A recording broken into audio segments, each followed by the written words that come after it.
The numbers are undeniable. I mean, the numbers are undeniable. When you look at the numbers of black OCs, black quarterback coaches, black O-line coaches, they are by far less represented in those rooms. And if I was to point fingers, then I'm saying, I know who's making these decisions.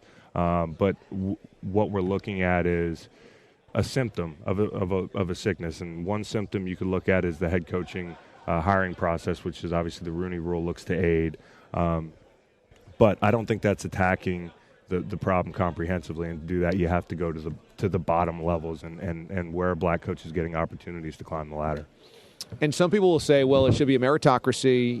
You should just the best candidate. This is the best candidate. But if it's a meritocracy, then why are a ton of young white coaches just getting in the door because they know somebody? That's the difference. And that's where people, I don't think, understand the machinations of how coaching works. Yeah. That there's a lot of guys. Relationships.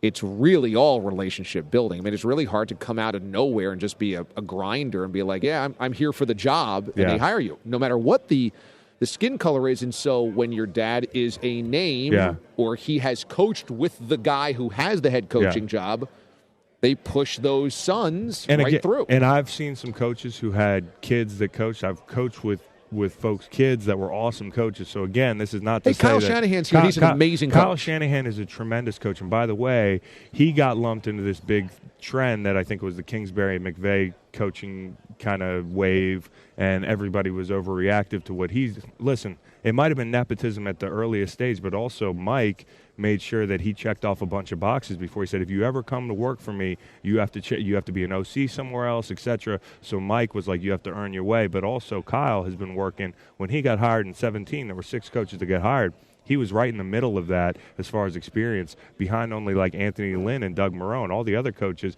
including McDermott. McDermott was in the NFL for 8 years.